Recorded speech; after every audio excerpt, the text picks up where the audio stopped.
Okay, now we're going to look at it differently. Off script.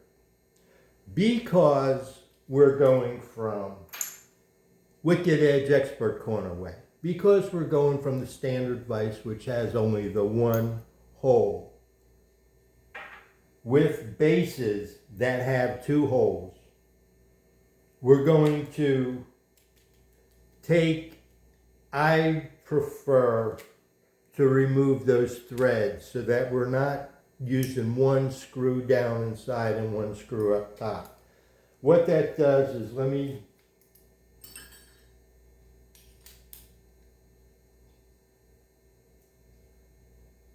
work on this.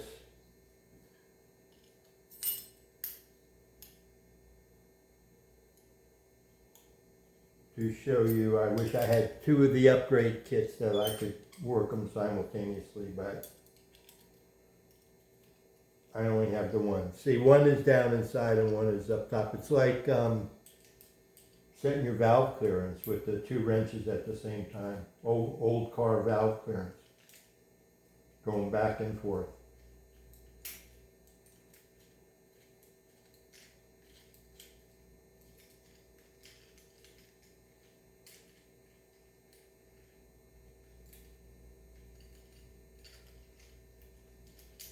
Bear with me.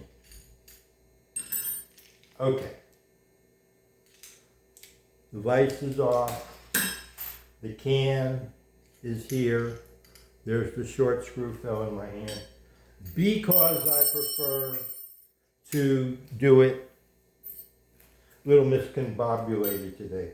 Because I prefer to drill out the hole. What that does is now you're not working with a blind hole. But what you're doing is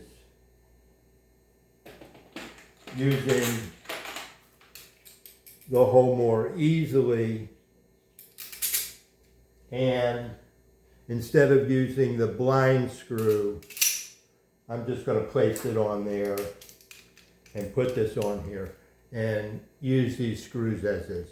These are cap head screws. There's room underneath for them to fit. Then you're not juggling, working blind. You're using one wrench and you're going back and forth and back and forth. That is how I use it, because my thought is, if you've already made that decision that you're upgrading from this style vise, you're not going to use the one screw vise any longer, then drill that out. It just makes life easier for the future. Just the threads that hold the square bar to the blue base. Clay has a solution that lets you do it without doing that, without disrupting anything. I am suggesting a modification. It makes it easier because now your screws are easy to get at. You can hold them. It's not such a juggling act. Okay, for that same reason, as I was playing with this, it dawned on me, why not do the same thing with this one, which is not in the Wicked Edge catalog, is to use, let me make sure I got the right screws, to use the same kit and the screws from the bottom the same way, and you can put the dual cam vise upgrade on the old W60s that don't have a hole. The new W60 has that hole. The new W60 introduced for 2025 went to this new standard vise, and it is on this blue base that has a little notch here you can see that indicates that the can hole is there. This is upgrade ready. You just unscrew this vise, just set that can hole down in here and screw on the dual cam vise and you're done.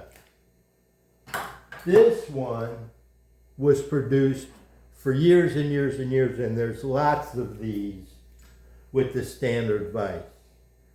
This with the We 100, We 120 upgrade kit and the proper screws will put a dual cam vise on the solid base We 60s. That's not something that Clay has in the catalog or as at the website for a suggestion for an upgrade. But I have done it and it works. It is close. It is a balancing act to get everything on there and get it together, especially if you want to do it this way with a expert corner riser instead of with the dual cam. Anyway, I'm getting off track and I'm going to stop there. So we have the tricky way of doing the Wicked Edge 100 bases with the two drives, one up through and one, or drill it out and use two of the same screws. But that lets you put a new dual cam vise on your old Wicked Edge bases. That's like you bought a We 100 back in 2015 and you didn't touch it again and now you're bringing it up to 2025. Thanks.